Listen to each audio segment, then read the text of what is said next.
যাহা লইয়া এই গল্পের উৎপত্তি তাহা ছোট, তথাপি এই ছোট ব্যাপারটুকু অবলম্বন করিয়া হরিলক্ষ্মীর জীবনে যাহা ঘটিয়া গেল তাহা ক্ষুদ্র নহে, তুচ্ছও নহে। সংসারে এমনই হয়।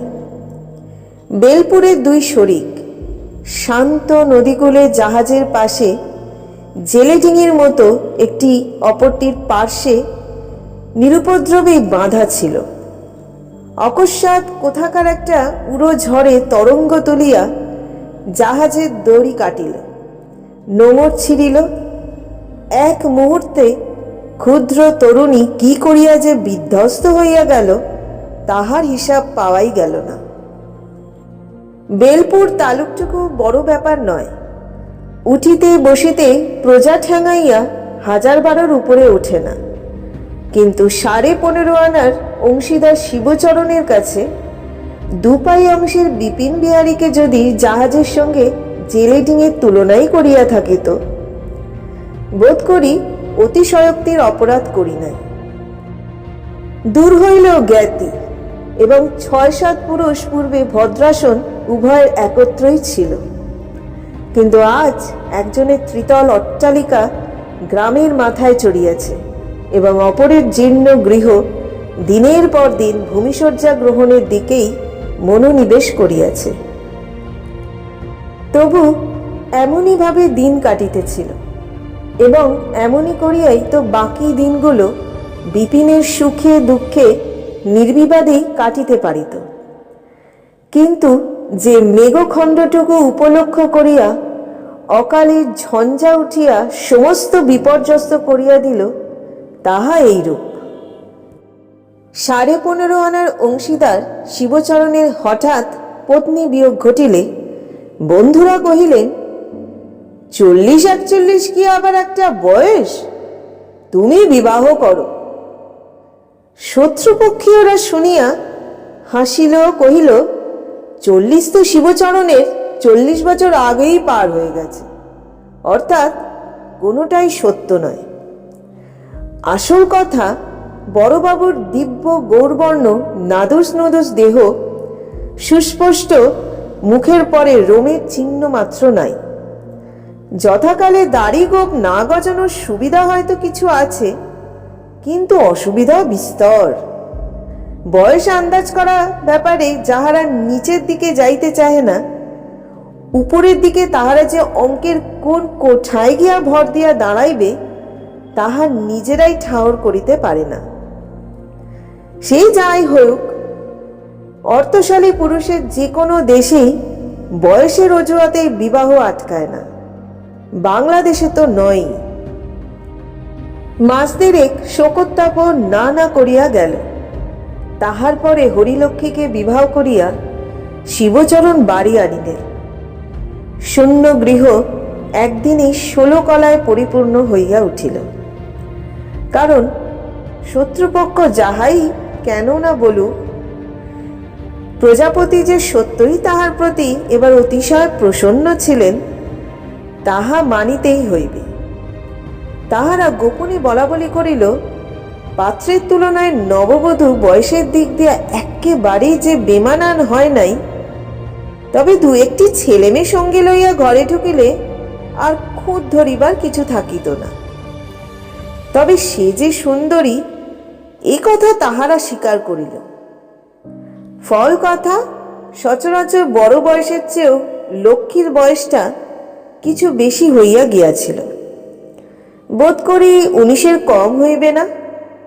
তাহার পিতা আধুনিক নব্যতন্ত্রের লোক, যত্ন করিয়া মেয়েকে বেশি বয়স পর্যন্ত শিক্ষা দিয়া ম্যাট্রিক পাশ করিয়াছিলেন।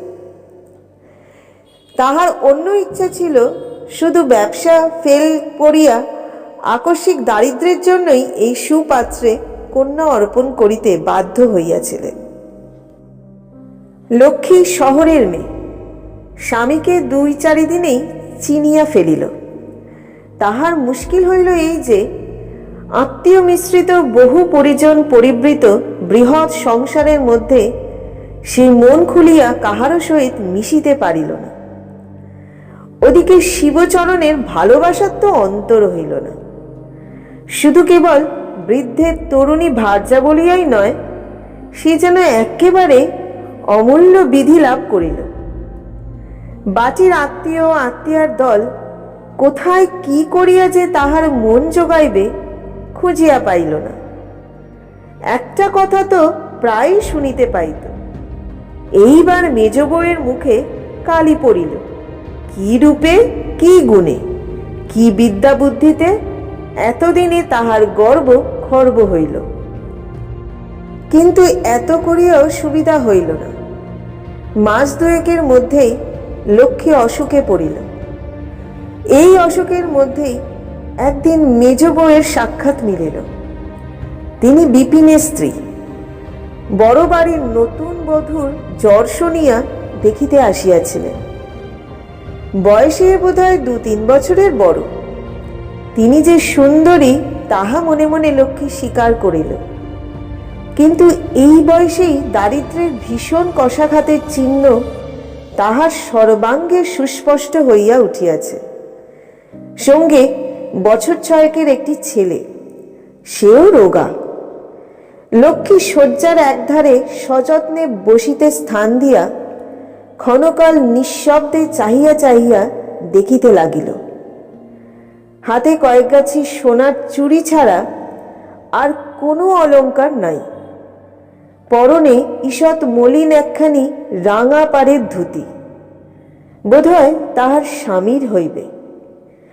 পল্লীগ্রামের প্রথা মতো ছেলেটি দিগম্বর নয়, তাহারও কোমরে একখানি শিউলি ফুলের ছোপানো ছোট কাপড় জড়ানো। লক্ষ্মী তাহার হাতখানি টানিয়া লইয়া আস্তে আস্তে বলিল, ভাগ্যে জ্বর হয়েছিল, তাই তো আপনার দেখা পেল। কিন্তু সম্পর্কে আমি বড় যা হই মেজবউ। শুনেছি মেজ ঠাকুরপো এর চেয়ে ঢের ছোট। মেজবউ হাসি মুখে কহিল, সম্পর্কে ছোট হলে কি তাকে আপনি বলে? লক্ষ্মী কহিল, প্রথম দিন এই যা বলল, নইলে আপনি বলবার লোক আমি নই। কিন্তু তাই বলে তুমিও যেন আমাকে দিদি বলে ডেকো না, ও আমি সইতে পারবো না। আমার নাম লক্ষ্মী। মেজ বউ কহিল, নামটি বলে দিতে হয় না দিদি, আপনাকে দেখলেই জানা যায়। আর আমার নাম কি জানি, কে যে ঠাট্টা করে কমলা রেখেছিলেন। এই বলিয়া সে সকৌতুকে একটুখানি হাসিল মাত্র।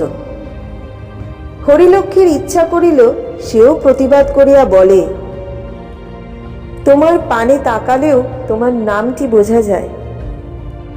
কিন্তু অনুকৃতির মতো শুনাইবার ভয় বলিতে পারিল না। কহিল, আমাদের নামের মানে এক, কিন্তু মেজবউ আমি তোমাকে তুমি বলতে পারলুম, তুমি পারলে না। মেজবউ সহাস্যে জবাব দিল, হঠাৎ নাই পারলুম দিদি। এক বয়স ছাড়া আপনি সকল বিষয়েই আমার বড়। যাক না 2 দিন, দরকার হলে বদলে নিতে কতক্ষণ। হরিলক্ষ্মীর মুখে সহসা ইহার প্রত্যুত্তর জোগাইল না। কিন্তু সে মনে বুঝিল এই মেয়েটি প্রথম দিনের পরিচয়টিকে মাখামাখিতে পরিণত করিতে চাহে না। কিন্তু কিছু একটা বলিবার পূর্বেই মেজবউ উঠিবার উপক্রম করিয়া কহিল, এখন তাহলে উঠি দিদি, কাল আবার। লক্ষ্মী বিস্ময়াপন্ন হইয়া বলিল, এখনই যাবে কি রকম, একটু বসো। মেজবউ কহিল, আপনি হুকুম করলে তো বসতেই হবে, কিন্তু আজ যাই দিদি, ওর আসবার সময় হলো।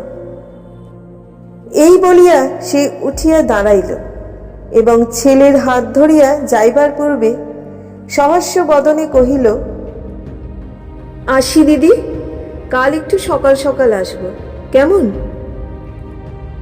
এই বলিয়া ধীরে ধীরে বাহির হইয়া গেল। বিপিনের স্ত্রী চলিয়া গেলে হরিলক্ষ্মী সেই দিকে চাহিয়া চুপ করিয়া পড়িয়া রহিল। এখন জ্বর ছিল না, কিন্তু গ্লানি ছিল। তথাপি কিছুক্ষণের জন্য সমস্ত সে ভুলিয়া গেল।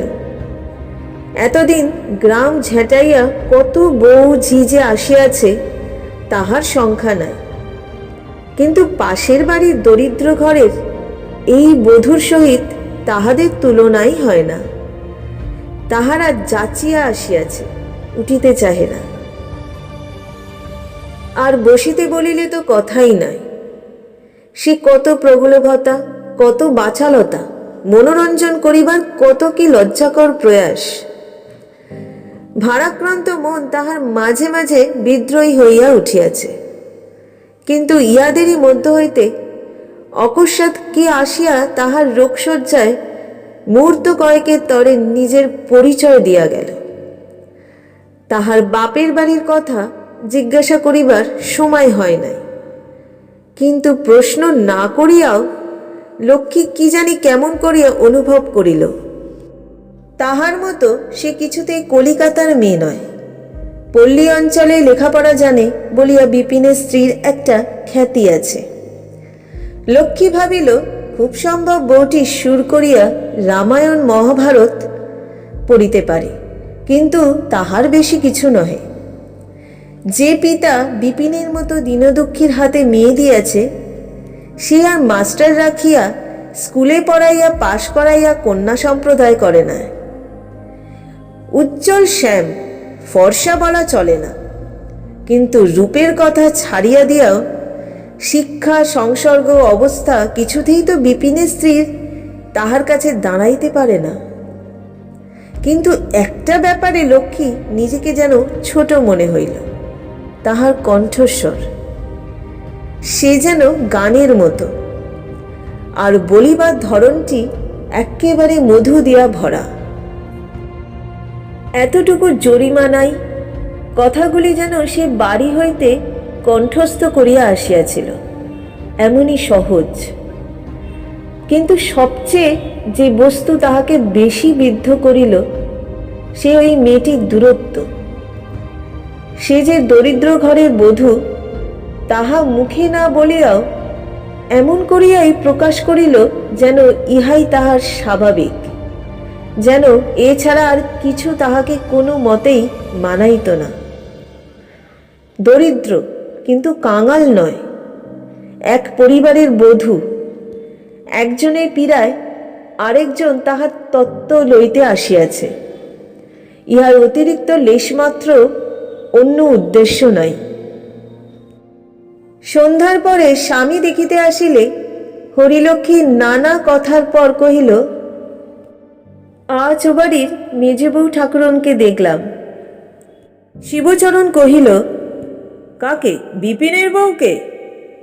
লক্ষ্মী কহিল, হ্যাঁ, আমার ভাগ্য সুপ্রসন্ন। এতকাল পরে আমাকে নিজেই দেখতে এসেছিলেন, কিন্তু মিনিট পাঁচেকের বেশি বসতে পারলেন না, কাজ আছে বলে উঠে গেলেন। শিবচরণ কহিল, কাজ? আরে ওদের দাসী আছে না চাকর আছে? বাসন মাজা থেকে হাঁড়ি ঠেলা পর্যন্ত কই তোমার মতো শুয়ে বসে গায়ে ফু দিয়ে কাটাক্ত দেখি? এক ঘটি জল পর্যন্ত আর তোমাকে গড়িয়ে খেতে হয় না। নিজের সম্বন্ধে এইরূপ মন্তব্য হরিলক্ষ্মীর অত্যন্ত খারাপ লাগিল, কিন্তু কথাগুলা নাকি তাহাকে বাড়াইবার জন্যই, লাঞ্ছনার জন্য নহে। এই মনে করিয়া সে রাগ করিল না, বলিল, শুনেছি নাকি মেজ বউয়ের বড় গুমর, বাড়ি ছেড়ে কোথাও যায় না। শিবচরণ কহিল, যাবে কোত্থেকে? হাতে কগাছি চুড়ি ছাড়া আর ছাইও নেই, লজ্জায় মুখ দেখাতে পারে না। হরিলক্ষ্মী একটুখানি হাসিয়া বলিল, লজ্জা কিসে? দেশের লক্ষ্মী ওর গায়ে জড়োয়া গয়না দেখবার জন্য ব্যাকুল হয়ে আছে, না দেখতে না পেলে ছিছি করে। শিবচরণ কহিল, জড়োয়া গহনা আমি যা তোমাকে দিয়াছি, কোন শালার বেটা তার চোখে দেখেছে। পরিবারকে আজ পর্যন্ত দুগাছা চুরি ছাড়া আর গড়িয়ে দিতে পারলি নে। বাবা, টাকার জোর বড় জোর, জুতো মারবো আর। হরিলক্ষ্মী ক্ষুণ্ণ ও অতিশয় লজ্জিত হইয়া বলিল, ছি ছি, ওসব তুমি কি বলছো? শিবচরণ কহিল, না না, আমার কাছে কোনো লুকোছাপা নেই, যা বলবো তা স্পষ্টাস্পষ্টি কথা। হরিলক্ষ্মী নিরুত্তরে চোখ বুজিয়া শুইল। বলবারই বা আছে কি? ইহারা দুর্বলের বিরুদ্ধে অত্যন্ত রূঢ় কথা কঠোর ও কর্কশ করিয়া উচ্চারণ করাকেই একমাত্র স্পষ্টবাদিতা বলিয়া জানে। শিবচরণ শান্ত হইল না, বলিতে লাগিল, বিয়েতে যে 500 টাকা ধার নিয়ে গেলি, সুদে আসলে 700-800 হয়েছে, তা খেয়াল আছে? গরিব একাধারে পড়ে আছিস, থাক। ইচ্ছে করলে যে কান মুলে দূর করে দিতে পারি, দাসীর যোগ্য নয়। এটা আমার পরিবারের কাছে গুমর। হরিলক্ষ্মী পাশ ফিরিয়া শুইল। অসুখের উপর বিরক্তি ও লজ্জায় তাহার সর্বশরীর যেন ঝিমঝিম করিতে লাগিল। পরদিন দুপুরবেলায় ঘরের মধ্যে মৃদু শব্দে হরিলক্ষ্মী চোখ চাহিয়া দেখিল, বিপিনের স্ত্রী বাহির হইয়া যাইতেছে। ডাকিয়া কহিল, মেজ বউ, চলে যাচ্ছ যে? মেজ বউ সলজ্জে ফিরিয়া আসিয়া বলিল, আমি ভেবেছিলাম আপনি ঘুমিয়ে পড়েছেন। আজ কেমন আছেন দিদি? হরিলক্ষ্মী কহিল, আজ ঢের ভালো আছি। কই, তোমার ছেলেকে আনোনি? মেজ বউ বলিল, আজ সে হঠাৎ ঘুমিয়ে পড়ল দিদি। হঠাৎ ঘুমিয়ে পড়ল মানে কি? অভ্যাস খারাপ হয়ে যাবে বলে আমি দিনের বেলায় বড় তাকে ঘুমোতে দিই নে দিদি। হরিলক্ষ্মী জিজ্ঞাসা করিল, রোদে রোদে দুরন্তপনা করে বেড়ায় না? করে বই কি, কিন্তু ঘুমোনোর চেয়ে সে বরঞ্চ ভালো। তুমি নিজে বুঝি কখনো ঘুমোও না? মেজে বউ হাসি মুখে ঘাড় নাড়িয়া বলিল, না। হরিলক্ষ্মী ভাবিয়াছিল মেয়েদের স্বভাবের মতো এবার হয়তো সে তাহার অনবকাশের দীর্ঘ তালিকা দিতে বসিবে, কিন্তু সে সেরূপ কিছুই করিল না। ইহার পরে অন্যান্য কথাবার্তা চলিতে লাগিল। কথায় কথায় হরিলক্ষ্মী তাহার বাপের বাড়ির কথা, ভাই বোনের কথা, মাস্টার মশাইয়ের কথা, স্কুলের কথা, এমনকি তাহার ম্যাট্রিক পাশ করার কথাও গল্প করিয়া ফেলিল।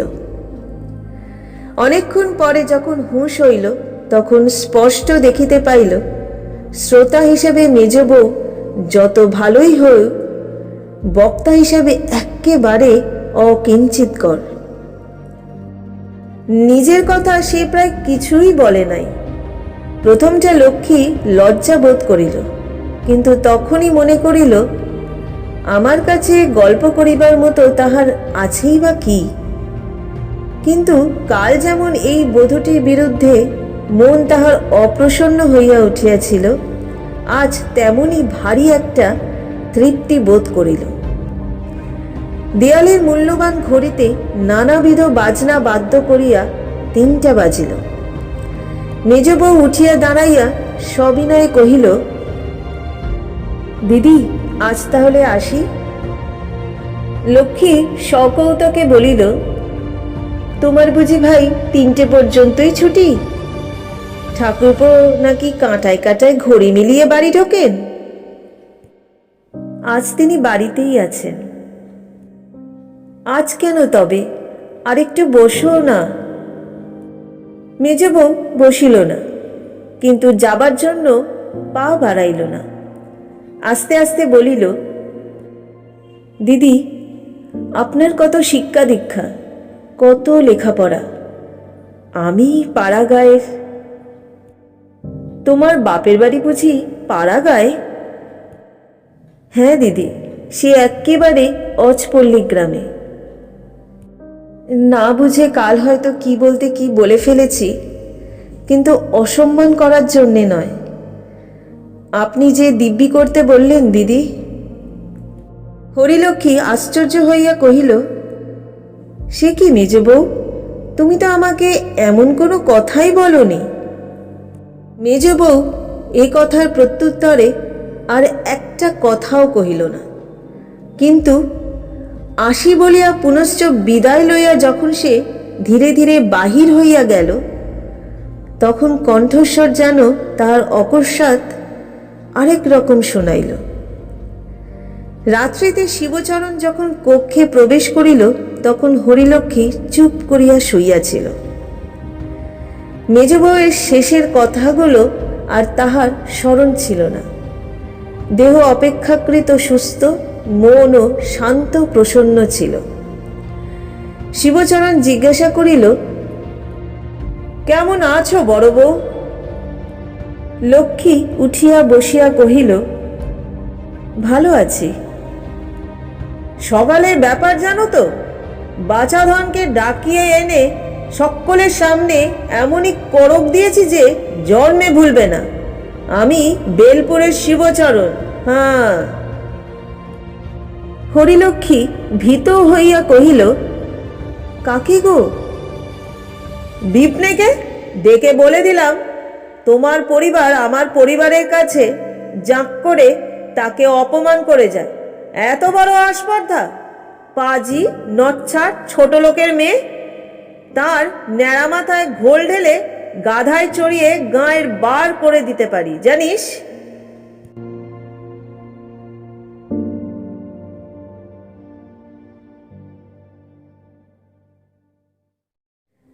হরিলক্ষ্মীর রোগক্লিষ্ট মুখ একেবারে ফ্যাকাশে হইয়া গেল।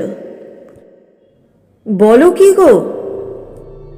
শিবচরণ নিজের বুকে তাল ঠুকিয়া সদর্পে বলিতে লাগিল,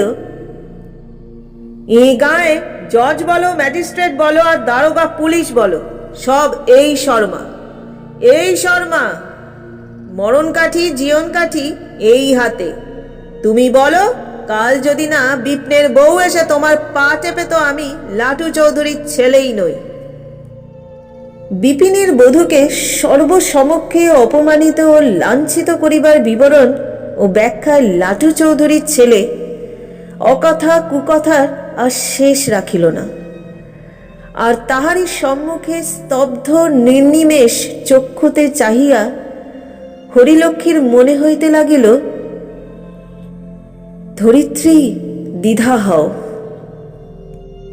দ্বিতীয় পক্ষের তরুণী ভার্যার দেহ রক্ষার জন্য শিবচরণ কেবলমাত্র নিজের দেহ ভিন্ন আর সমস্তই দিতে পারিত। হরিলক্ষ্মীর সেই দেহ বেলপুরের সারিতে চাহিল না। ডাক্তার পরামর্শ দিলেন হাওয়া বদলাইবার। শিবচরণ 15.5 আনার মর্যাদা মতো ঘটা করিয়া হাওয়া বদলানোর আয়োজন করিল। যাত্রার শুভ দিনে গ্রামের লোক ভাঙিয়া পড়িল। আসিল না কেবল বিপিন ও তাহার স্ত্রী। বাহিরে শিবচরণ যাহা না বলিবার তাহা বলিতে লাগিল, এবং ভিতরে বড় পিসি উদ্দাম হইয়া উঠিলেন। বাহিরেও ধুয়া ধরিবার লোকাভাব ঘটিল না। অন্তঃপুরেও তেমনি পিসিমার চিৎকারের আয়তন বাড়াইতে যথেষ্ট স্ত্রীলোক জুটিল। কিছুই বলিল না শুধু হরিলক্ষ্মী। মেজ বউয়ের প্রতি তাহার ক্ষোভ ও অভিমানের মাত্রা কাহারও অপেক্ষায় কম ছিল না। সে মনে মনে বলিতে লাগিল, তাহার বর্বর স্বামী যত অন্যায় করিয়া থাক, সে নিজে তো কিছু করে নাই, কিন্তু ঘরের ও বাহিরের যেসব মেয়েরা চেঁচাইতেছিল, তাহাদের সহিত কোনো সূত্রেই কণ্ঠ মিলাইতে তাহার ঘৃণাবোধ হইল।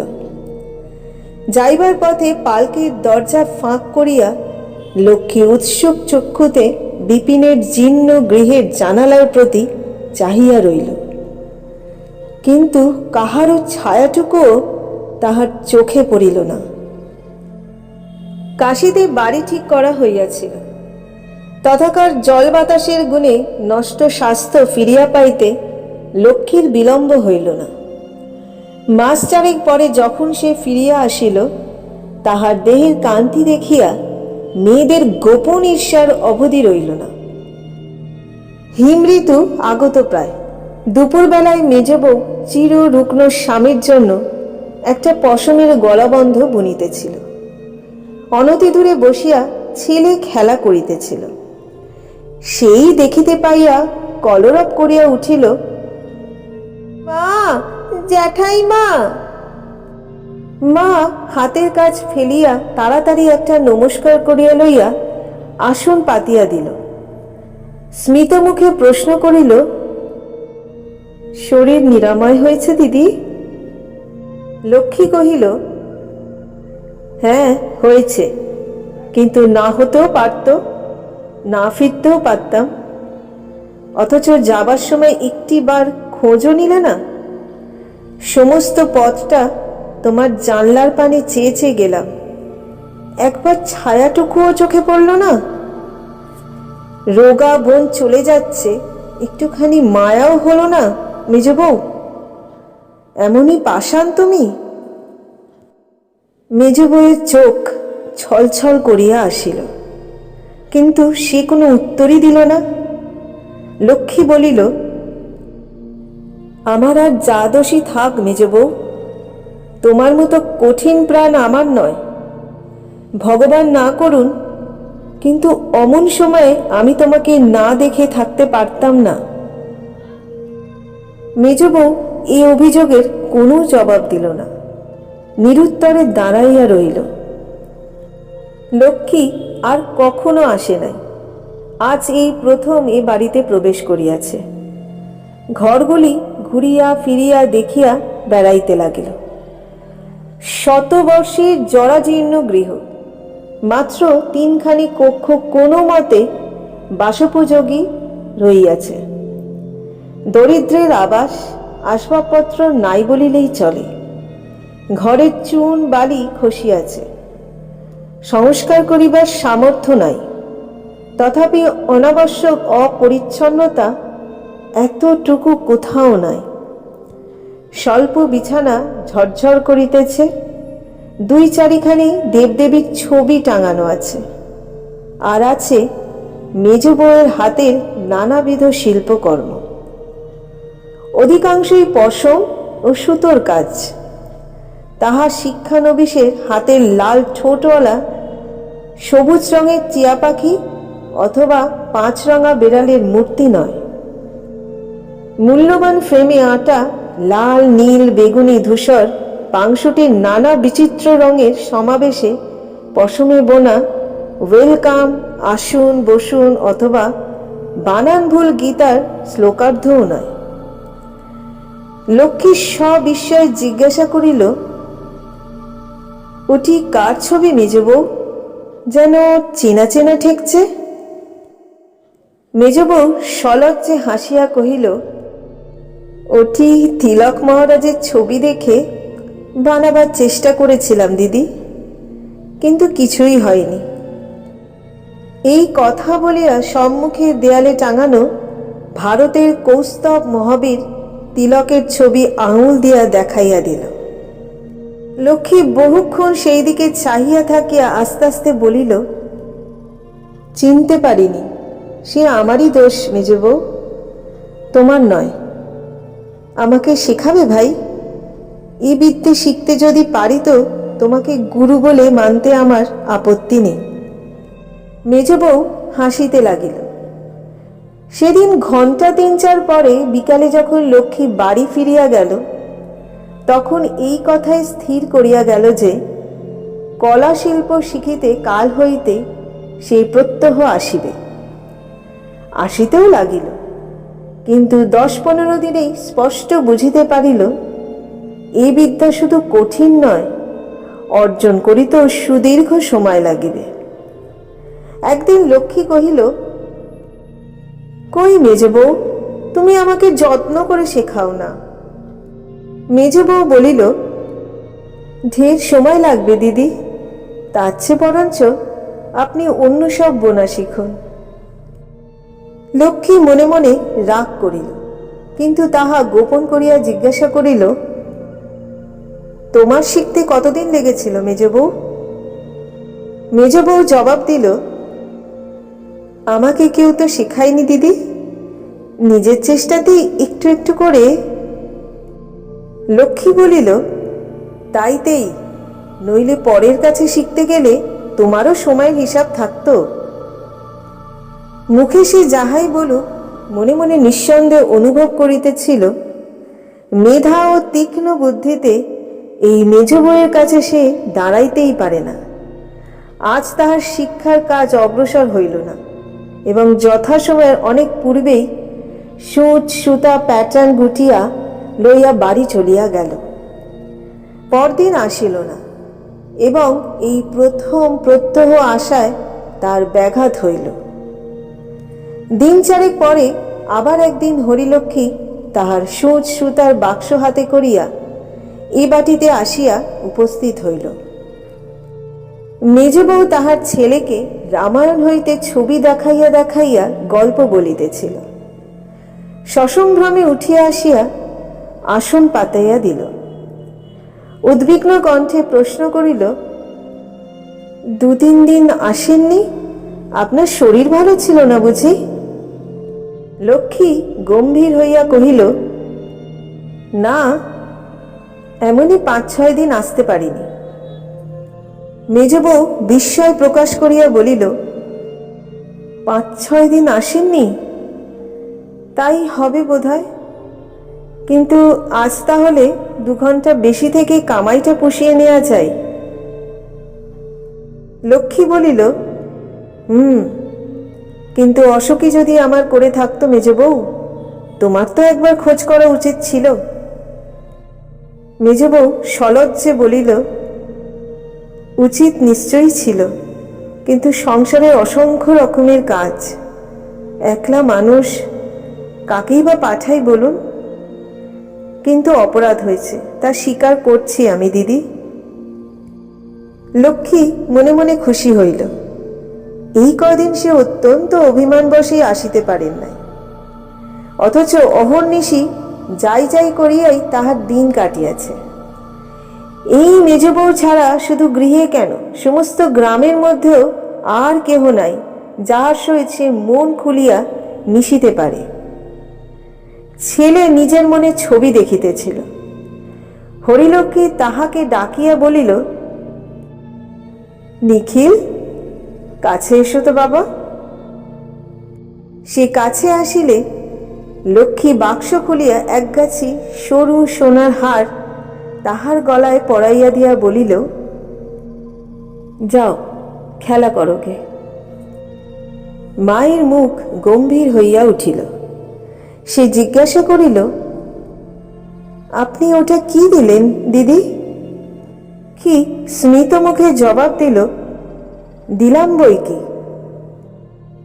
আপনি দিলেই বা ও নেবে কেন? লক্ষ্মী অপ্রতিভ হইয়া উঠিল, কহিল, জ্যাঠাইমা কি একটা হার দিতে পারে না? তা জানি নে দিদি, কিন্তু এ কথা নিশ্চয়ই জানি, মা হয়ে আমি নিতে দিতে পারি নে। নিখিল, ওটা খুলে তোমার জ্যাঠাইমাকে দিয়ে দাও। দিদি, আমরা গরিব কিন্তু ভিখিরি নই। কোনো একটা দামি জিনিস হঠাৎ পাওয়া গেল বলেই 2 হাত পেতে নেব, তা নিনে। লক্ষ্মী স্তব্ধ হইয়া বসিয়া রহিল। আজও তাহার মনে হইতে লাগিল, পৃথিবী দ্বিধা হও। যাবার সময় সে কহিল, কিন্তু এ কথা তোমার ভাসুরের কানে যাবে মেজবউ। তার অনেক কথা আমার কানে আসে, আমার একটা কথা তার কানে গেলে কান অপবিত্র হবে না। বেশ, পরীক্ষা করে দেখলেই হবে। একটু থামিয়া বলিল, আমাকে খামোখা অপমান করার দরকার ছিল না মেজবউ, আমিও শাস্তি দিতে জানি। এ আপনার রাগের কথা, নইলে আমি যে আপনাকে অপমান করিনি, শুধু আমার স্বামীকেই খামোখা অপমান করতে আপনাকে দিইনি। এ বোঝবার শিক্ষা আপনার আছে? তা আছে, নেই শুধু তোমাদের পাড়া গিয়ে মেয়ের সঙ্গে কোঁদল করবার শিক্ষা। মেজ বউ এই কটূক্তির জবাব দিল না, চুপ করিয়া রহিল। লক্ষ্মী চলিতে উদ্যত হইয়া বলিল, ওই হাটটুকুর দাম যাই হোক, ছেলেটাকে স্নেহবশেই দিয়েছিলাম, তোমার স্বামীর দুঃখ দূর হবে ভেবে দিইনি। মেজ বউ, বড়লোক মাত্রেই গরিবকে শুধু অপমান করে বেড়ায়, এটুকুই কেবল শিখে রেখেছ। ভালোবাসতেও যে পারে এই তুমি শেখনি, শেখা দরকার। তখন কিন্তু গিয়ে হাতে পায়ে পড়ো না। প্রত্যুত্তরে মেজ বউ শুধু একটু মুচকিয়া হাসিয়া বলিল, না দিদি, সে ভয় তোমাকে করতে হবে না।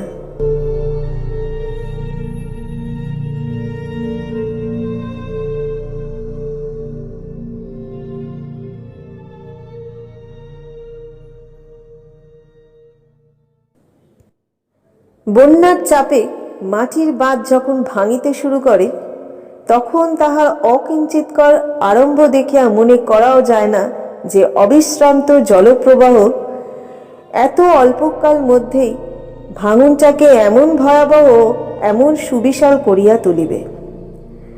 ঠিক এমনই ছিল হরিলক্ষ্মীর।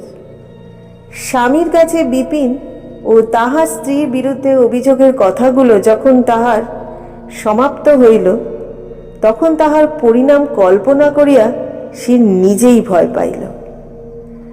মিথ্যা বলা তাহার স্বভাবও নয়, বলিতেও তাহার শিক্ষা ও মর্যাদায় বাঁধে। কিন্তু দুর্নিবার জলস্রোতের মতো যে সকল বাক্য আপন ঝোঁকেই তাহার মুখ দিয়া ঠেলাইয়া বাহির হইয়া আসিল, তাহার অনেকগুলি যে সত্য নহে তাহা নিজেই সে চিনিতে পারিল। অথচ তাহার গতিরোধ করাও যে তাহার সাধ্যের বাইরে, ইহাও অনুভব করিতে লক্ষ্মীর বাকি রহিল না। শুধু একটা ব্যাপার সে ঠিক এতখানি জানিত না যে সে তাহার স্বামীর স্বভাব। তাহা যেমন নিষ্ঠুর, তেমনি প্রতিহিংসা পরায়ণ এবং তেমনি বর্বর। পীড়ন করিবার কোথায় যে সীমা সে যেন তাহা জানেই না। আজ শিবচরণ আস্ফালন করিল না, সমস্তটাই শুনিয়া শুধু কহিল, আচ্ছা, মাস ছায়েক পরে দেখো, বছর ঘুরবে না, সে ঠিক। অপমান ও লাঞ্ছনার জ্বালা হরিলক্ষ্মীর অন্তরে জ্বলিতেই ছিল। বিপিনের স্ত্রী ভালো রূপ শাস্তি ভোগ করে তাহা সে যথার্থই চাহিতেছিল, কিন্তু শিবচরণ বাহিরে চলিয়া গেলে তাহার মুখের এই সামান্য কয়েকটা কথা বারবার মনের মধ্যে আবৃত্তি করিয়া লক্ষ্মীর মনের মধ্যে আর স্বস্তি পাইল না। কোথায় যেন কি একটা ভারী খারাপ হইল, এমনই তাহার বোধ হইতে লাগিল। দিন কয়েক পরে কি একটা কথার প্রসঙ্গে হরিলক্ষ্মী হাসি মুখে স্বামীকে জিজ্ঞাসা করিল, ওদের সম্বন্ধে কিছু করছো নাকি? কাদের সম্বন্ধে? বিপিন ঠাকুরপোদের সম্বন্ধে। শিবচরণ নিষ্প্রিয়ভাবে কহিল, কি বা করব, আর কি বা করতে পারি? আমি সামান্য ব্যক্তি বই তো না।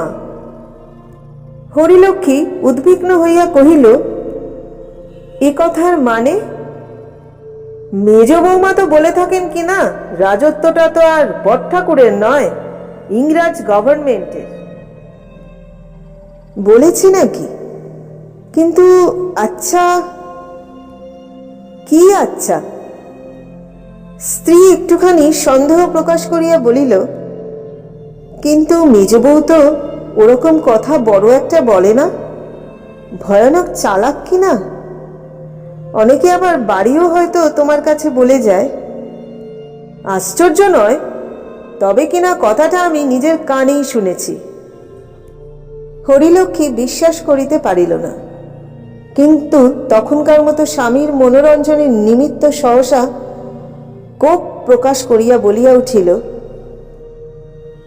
বলো কি গো, এত বড় অহংকার? আমাকে না হয় যা খুশি বলেছে, কিন্তু ভাসুর বলে তোমার তো একটা সম্মান থাকা দরকার। হিন্দুর ঘরে এই তো 5 জনে মনে করে লেখাপড়া জানা বিদ্যান মেয়ে, মানুষ কি না? তবে আমাকে অপমান করে পার আছে, কিন্তু তোমাকে অপমান করে কারোর রক্ষে নেই। সদরে একটু জরুরি কাজ আছে, আমি চললাম। এই বলিয়া শিবচরণ বাহির হইয়া গেল। কথাটা যেরকম করিয়া হরিলক্ষ্মীর পারিবার ইচ্ছা ছিল তাহা হইল না, বরঞ্চ উল্টা হইয়া গেল। স্বামী চলিয়া গেলে ইহাই তাহার পুনঃ পুনঃ মনে হইতে লাগিল। সদরে গিয়া শিবচরণ বিপিনকে ডাকাইয়া আনিয়া কহিল, 5-7 বছর থেকে তোমাকে বলে আসছি বিপিন, গোয়ালটা তোমার সরাও, শোবার ঘরে আমি আর টিকতে পারি না। কথাটাই কি তুমি কান দেবে না ঠিক করেছ?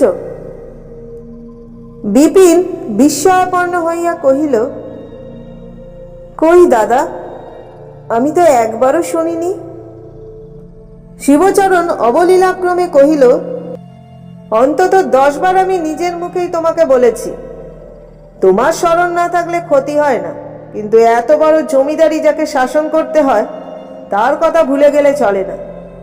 সে যাই হোক, আপনার তো একটা আক্কেল থাকা উচিত যে পরের জায়গায় নিজের গোয়ালঘর রাখা কতদিন চলে। কালকেই ওটা সরিয়ে ফেলোগে, আমার আর সুবিধা হবে না। তোমাকে শেষবারের মতো জানিয়ে দিলাম।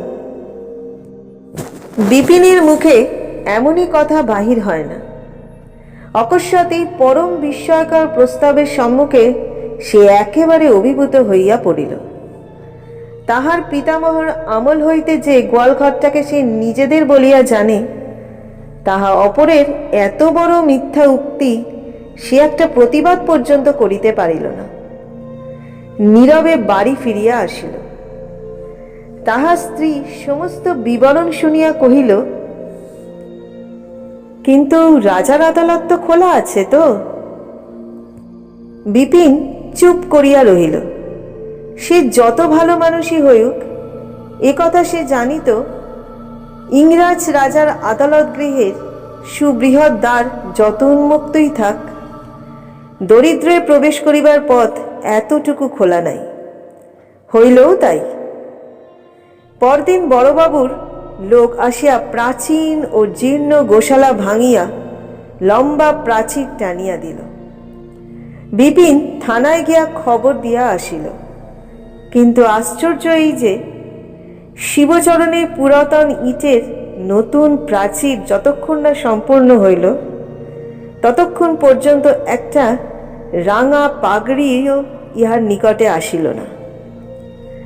বিপিনের স্ত্রী হাতে চুড়ি বেচিয়া আদালতে নালিশ করিল, কিন্তু তাহাতে শুধু গহনাটাই গেল, আর কিছু হইল না। বিপিনের পিসিমা সম্পর্কেও একজন শুভানুধ্যায়িনী এই বিপদে হরিলক্ষ্মীর কাছে গিয়া পড়িতে বিপিনের স্ত্রীকে পরামর্শ দিয়েছিলেন। তাহাতে সে নাকি জবাব দিয়েছিল, বাঘের কাছে হাত জোর করে দাঁড়িয়ে আর লাভ কি পিসিমা? প্রাণ যা যাবার তা যাবে, কেবল অপমানটাই উপরি পাওনা হবে। এই কথা হরিলক্ষ্মীর কানে আসিয়া পৌঁছিলে সে চুপ করিয়া রহিল, কিন্তু একটা উত্তর দেবার চেষ্টা পর্যন্ত করিল না। পশ্চিম হইতে ফিরিয়া অবধি শরীর তাহার কোনোদিনই সম্পূর্ণ সুস্থ ছিল না। এই ঘটনার মাসখানেকের মধ্যে সে আবার জ্বরে পড়িল। কিছুকাল গ্রামেই চিকিৎসা চলিল, কিন্তু ফল যখন হইল না, তখন ডাক্তারের উপদেশ মতো পুনরায় তাহাকে বিদেশ যাত্রার জন্য প্রস্তুত হইতে হইল। নানাবিধ কাজের দ্বারায় এবার শিবচরণ সঙ্গে যাইতে পারিল না, দেশেই রহিল। যাবার সময় সে স্বামীকে একটা কথা বলিবার জন্য মনে মনে ছটপট করিতে লাগিল, কিন্তু মুখ ফুটিয়া কোনো মতেই সে এই লোকটির সম্মুখে সে কথা উচ্চারণ করিতে পারিল না। তাহার কেবলই মনে হইতে লাগিল, এ অনুরোধ বৃথা, ইহার অর্থ সে বুঝিবে না।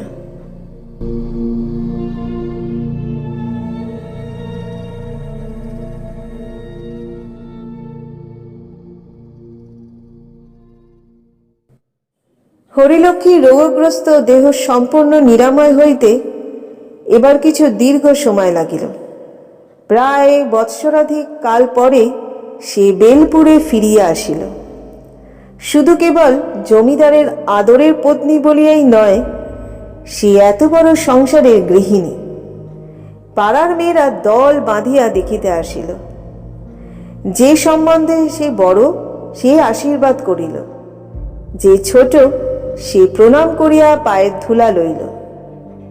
আসিল না শুধু বিপিনের স্ত্রী, সে যে আসিবে না হরিলক্ষ্মী তাহা জানিত। এই একটা বছরের মধ্যে তাহারা কেমন আছে, যে সকল ফৌজদারি ও দেওয়ানি মামলা তাহাদের বিরুদ্ধে চলিতেছিল তাহার ফল কি হইয়াছে, এসব কোনো সংবাদই সে কাহারও কাছে জানিবার চেষ্টা করে নাই। শিবচরণ কখনো বাটিতে, কখনো বা পশ্চিমে স্ত্রীর কাছে গিয়া বাস করিতেছিলেন। যখনই দেখা হইয়াছে সর্বাগ্রে ইহাদের কথাই তাহার মনে হইয়াছে, অথচ একটা দিনের জন্য স্বামীকে প্রশ্ন করে নাই। প্রশ্ন করিতে তাহার যেন ভয় করিত। মনে করিত এতদিনে হয়তো যা হইউক একটা বোঝাপড়া হইয়া গেছে, হয়তো ক্রোধের সে প্রখরতা আর নাই। জিজ্ঞাসাবাদের দ্বারা পাছে আবার সেই পূর্বক্ষত বাড়িয়া ওঠে, এ আশঙ্কায় সে এমনই একটা ভাব ধারণ করিয়া থাকিত যেন সে সকল তুচ্ছ কথা আর তাহার মনেই নাই। ওদিকে শিবচরণও নিজে হইতে কোনো দিন বিপিনদের বিষয় আলোচনা করিত না। সে যে স্ত্রীর অপমানের ব্যাপার বিস্মৃত হয় নাই, বরঞ্চ তাহার অবর্তমানে যথোপযুক্ত ব্যবস্থা করিয়া রাখিয়াছে, এই কথাটা সে হরিলক্ষ্মীর কাছে গোপন করিয়াই রাখিত। তাহার স্বাদ ছিল লক্ষ্মী গৃহে ফিরিয়া নিজের চোখেই সমস্ত দেখিতে পাইয়া আনন্দিত বিস্ময়ে আত্মহারা হইয়া উঠিবে। বেলা বাড়িয়া উঠিবার পূর্বেই পিসিমার পুনঃ পুনঃ সস্নেহ তাড়নায় লক্ষ্মী স্নান করিয়া আসিলে তিনি উৎকণ্ঠা প্রকাশ করিয়া বলিলেন, তোমার রোগা শরীর বৌমা, নিচে গিয়া কাজ নেই, এইখানেই ঠাঁই করে ভাত দিয়ে যাক। লক্ষ্মী আপত্তি করিয়া সহাস্যে কহিল, শরীর আগের মতোই ভালো হয়ে গেছে পিসিমা, আমি রান্নাঘরে গিয়েই খেতে পারবো, উপরে বই আনবার দরকার নেই, চলো নিচেই যাচ্ছি। পিসিমা বাধা দিলেন, শিবুর নিষেধ আছে জানাইলেন এবং তাহারই আদেশে ঝি ঘরের মেঝেতে আসন পাতিয়া ঠাঁই করিয়া দিয়া গেল। পরক্ষণে রাঁধুনি অন্ন ব্যঞ্জন বহিয়া আনিয়া উপস্থিত করিল। সে চলিয়া গেলে লক্ষ্মী আসনে বসিয়া জিজ্ঞাসা করিল, রাঁধুনিটি কে পিসিমা? আগে তো দেখিনি। পিসিমা হাস্য করিয়া বলিলেন, চিনতে পারলে না বৌমা? ও যে আমাদের বিপিনের বউ। লক্ষ্মী স্তব্ধ হইয়া বসিয়া রহিল। মনে মনে বুঝিল তাহাকে চমৎকৃত করিবার জন্যই এতখানি ষড়যন্ত্র এমন করিয়া গোপনে রাখা হইয়াছিল। কিছুক্ষণ আপনাকে সামলাইয়া লইয়া জিজ্ঞাসু মুখে পিসিমার মুখের দিকে চাহিয়া রইল। পিসিমা বলিলেন, বিপিন মারা গেছে, শুনেছ তো? লক্ষ্মী শুনে নাই কিছুই, কিন্তু এই মাত্র যে তাহার খাবার দিয়া গেল, সে যে বিধবা তাহা চাহিলেই বোঝা যায়। ঘাড় নাড়িয়া কহিল, হ্যাঁ। পিসিমা অবশিষ্ট ঘটনাটা বিবৃত করিয়া কহিলেন, যা ধুলোগুঁড়ো ছিল মামলায় মামলায় সর্বস্ব খুইয়ে বিপিন মারা গেল। বাকি টাকার দায় বাড়িটাও যেত। আমরাই পরামর্শ দিলাম, মেজ বউ বছর 2 বছর গতরে খেটে শোধ দে, তোর অপগণ্ড ছেলের মাথা গোজবার স্থানটুকু বাঁচুক। লক্ষ্মী বিবর্ণ মুখে তেমনি পলকহীন চক্ষুতে নিঃশব্দে চাহিয়া রইল। পিসিমা সহসা গলা খাটো করিয়া বলিলেন, তবু আমি একদিন ওকে আড়ালে ডেকে বলেছিলাম, মেজ বউ, যা হবার তা তো হলো, এখন ধার ধর করে যেমন করে হোক একবার কাশি গিয়ে বৌমার হাতে পায়ে গিয়ে পড়, ছেলেটাকে তার গায়ের ওপর নিয়ে ফেলে দিয়ে বলগে, দিদি, এর তো কোনো দোষ নেই, একে বাঁচাও। কথাগুলি আবৃত্তি করিতে পিসিমার চোখ জল ভারাক্রান্ত হইয়া উঠিল। অঞ্চলে মুছিয়া ফেলিয়া বলিলেন, কিন্তু সেই যে মাথা গুঁজে মুখ বুজে বসে রইল, হা না একটা জবাব পর্যন্ত দিলে না। হরিলক্ষ্মী বুঝিল ইহার সমস্ত অপরাধের ভারী তাহার মাথায় গিয়া পড়িয়াছে। তাহার মুখের সমস্ত অন্নব্যঞ্জন তিত বিষ হইয়া উঠিল এবং একটা গ্রাসও যেন গলা দিয়া গলিতে চাহিল না। পিসিমা কি একটা কাজে ক্ষণকালের জন্য বাহিরে গিয়েছিলেন। তিনি ফিরিয়া আসিয়া খাবারের অবস্থা দেখিয়া চঞ্চল হইয়া উঠিলেন। ডাক দিলেন, বিপিনের বউ, বিপিনের বউ। বিপিনের বউ দ্বারের বাহিরে আসিয়া দাঁড়াইতেই তিনি ঝংকার দিয়া উঠিলেন। তাহার মুহূর্ত পূর্বেই করুণা চক্ষু নিমেষে কোথায় উবিয়া গেল। তীক্ষ্ণ স্বরে বলিয়া উঠিলেন, এমন তাচ্ছিল্য করে কাজ করলে তো চলবে না বিপিনের বউ। বৌমা একটা দানা মুখে দিতে পারলে না, এমনই রেঁধেছ। ঘরের বাহির হইতে এই তিরস্কারের কোনো উত্তর আসিল না, কিন্তু অপরের অপমানের ভারে লজ্জায় ও বেদনায় ঘরের মধ্যে হরিলক্ষ্মীর মাথা হেঁট হইয়া গেল। পিসিমা পুনশ্চ কহিলেন, চাকরি করতে এসে জিনিসপত্র নষ্ট করে ফেললে চলবে না। বাছা আরো 5 জনে যেমন করে কাজ করে তোমাকেও তেমনই করতে হবে, তা বলে দিচ্ছি। বিপিনের স্ত্রী এবার আস্তে আস্তে বলিল, প্রাণপণে সেই চেষ্টাই তো করি পিসিমা, আজ হয়তো কিরকম হয়ে গেছে। এই বলিয়া সে নিচে চলিয়া গেলে লক্ষ্মী উঠিয়া দাঁড়াইবা মাত্র পিসিমা হায় হায় করিয়া উঠিলেন। লক্ষ্মী মৃদু কণ্ঠে কহিল, কেন দুঃখ করছো পিসিমা? আমার দেহ ভালো নেই বলেই খেতে পারলাম না। মেজ বউয়ের রান্নার ত্রুটি ছিল না। হাত মুখ ধুইয়া আসিয়া নিজের নির্জন ঘরের মধ্যে হরিলক্ষ্মীর যেন দম বন্ধ হইয়া আসিতে লাগিল। সর্বপ্রকার অপমান সহিয়াও বিপিনের স্ত্রীর হয়তো ইহার পরেও এই বাড়িতেই চাকরি করা চলিতে পারে, কিন্তু আজকের পরে গৃহিণীপনার পণ্ডশ্রম করিয়া তাহার নিজের দিন চলিবে কি করিয়া? মেজ বউয়ের একটা সান্ত্বনা তবুও বাকি আছে। তাহা বিনা দোষে দুঃখ সহার সান্ত্বনা, কিন্তু তাহার নিজের জন্য কোথায় কি অবশিষ্ট রহিল? রাত্রিতে স্বামীর সহিত কথা কহিবে কি? হরিলক্ষ্মী ভালো করিয়া চাহিয়া দেখিতেও পারিল না। আজ তাহার মুখের একটা কথায় বিপিনের স্ত্রীর সকল দুঃখ দূর হইতে পারিত, কিন্তু নিরুপায় নারীর প্রতি যে মানুষ এত বড় শোধ লইতে পারে তাহার পৌরষে বাঁধে না। তাহার কাছে ভিক্ষা চাহিবার হীনতা স্বীকার করিতে কোনো মতেই লক্ষ্মীর প্রবৃত্তি হইল না। শিবচরণ ঈষৎ হাসিয়া প্রশ্ন করিল, মেজ বৌমার সঙ্গে হলো দেখা? বলি, কেমন রাঁধছে? হরিলক্ষ্মী জবাব দিতে পারিল না। তাহার মনে হইল এই লোকটি তাহার স্বামী এবং সারা জীবন ইহারই ঘর করিতে হইবে মনে করিয়া তাহার মনে হইল, পৃথিবী দ্বিধা হও।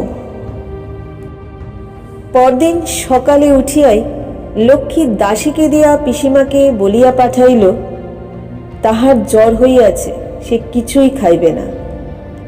পিসিমা ঘরে আসিয়া জেরা করিয়া লক্ষ্মীকে অতিষ্ঠ করিয়া তুলিলেন। তাহার মুখের ভাবে ও কণ্ঠস্বরে তাহার কেমন যেন সন্দেহ হইল। লক্ষ্মী কি একটা গোপন করিবার চেষ্টা করিতেছে। কহিলেন, কিন্তু তোমার তো সত্যিই অসুখ করেনি বৌমা। লক্ষ্মী মাথা নাড়িয়া জোর করিয়া বলিল, আমার জ্বর হয়েছে, আমি কিছু খাব না। ডাক্তার আসিলে তাহাকে দ্বারের বাহির হইতেই লক্ষ্মী বিদায় করিয়া দিয়া বলিল, আপনি তো জানেন আপনার ওষুধে আমার কিছুই হয় না, আপনি যান। শিবচরণ আসিয়া অনেক কিছু প্রশ্ন করিল, কিন্তু একটা কথারও উত্তর পাইল না। আরও 2-3 দিন যখন এমনই করিয়া কাটিয়া গেল, তখন বাড়ির সকলেই কেমন যেন অজানা আশঙ্কায় উদ্বিগ্ন হইয়া উঠিল। সেদিন বেলা প্রায় 3য় প্রহর। লক্ষ্মী স্নানের ঘর হইতে নিঃশব্দ মৃদু পদে প্রাঙ্গণের একধার দিয়া উপরে যাইতেছিল। পিসিমার রান্নাঘরের বারান্দা হইতে দেখিতে পাইয়া চিৎকার করিয়া উঠিলেন, দেখো বৌমা, বিপিনের বউয়ের কাজ। হ্যাঁ মেজ বউ, শেষকালে চুরি শুরু করলে? হরিলক্ষ্মী কাছে গিয়া দাঁড়াইল। মেজ বউ মেঝের উপর নির্বাক অধমুখে বসিয়া একটা পাত্রে অন্ন ব্যঞ্জন গামছা ঢাকা দেওয়া সম্মুখে রাখা। পিসিমা দেখিয়াই বলিলেন, তুমি বলো বৌমা, এত ভাত তরকারি একটা মানুষে খেতে পারে? ঘরে নিয়ে যাওয়া হচ্ছে ছেলের জন্য, অথচ বারবার করে মানা করে দেয়া হয়েছে। শিবচরণের কানে গেলে আর রক্ষে থাকবে না, ঘাট ধরে দূর করে তাড়িয়ে দেবে। বৌমা, তুমি মনি, তুমি এর বিচার করো। এই বলিয়া পিসিমা যেন একটা কর্তব্য শেষ করিয়া হাঁফ ফেলিয়া বাঁচিলেন। তাহার চিৎকার শব্দে বাড়ির চাকর দাসী লোকজন যে যেখানে ছিল তামাশা দেখিতে ছুটিয়া আসিয়া দাঁড়াইল। আর তাহারই মধ্যে নিঃশব্দে বসিয়া ও বাড়ির মেজ বউ ও তাহার কর্ত্রী এ বাড়ির গৃহিণী। এত ছোট এত তুচ্ছ বস্তু লইয়া এত বড় কদর্য কাণ্ড বাঁধিতে পারে, লক্ষ্মী তাহার স্বপ্নের অগোচর। অভিযোগের জবাব দিবে কি? অপমানে অভিমানে লজ্জায় সে মুখ তুলিতেই পারিল না। লজ্জা অপরের জন্য নয়, সে নিজের জন্যই। চোখ দিয়া তাহার জল পড়িতে লাগিল। তাহার মনে হইল এত লোকের সম্মুখে সেই যেন ধরা পড়িয়া গেছে এবং বিপিনের স্ত্রী তাহার বিচার করিতে বসিয়াছে। মিনিট 2-3 এমনই ভাবে থাকিয়া সহসা প্রবল চেষ্টায় লক্ষ্মী আপনাকে সামলাইয়া লইয়া কহিল, পিসিমা, তোমরা সবাই একবার এই ঘর থেকে যাও। তাহার ইঙ্গিতে সকলে প্রস্থান করিলে লক্ষ্মী ধীরে ধীরে মেজ বউয়ের কাছে গিয়া বসিল। হাত দিয়া তাহার মুখ তুলিয়া ধরিয়া দেখিল তাহারও 2 চোখ বাহিয়া জল পড়িতেছে। কহিল, মেজ বউ, আমি তোমার দিদি। এই বলিয়া নিজের অঞ্চল দিয়া তাহার অশ্রু মুছাইয়া দিল।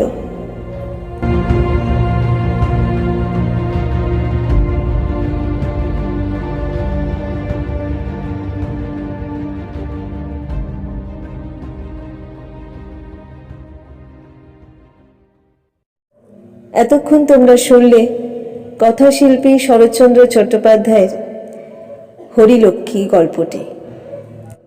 গল্পটি শুনতে তোমাদের কেমন লাগলো অবশ্যই কমেন্টে জানিও। আজকের মতো বিদায় নিচ্ছি, আবার ফিরবো অন্য একটা গল্প নিয়ে। সবাই ভালো থেকো, ভালো রেখো এবং সুরক্ষিত থেকো।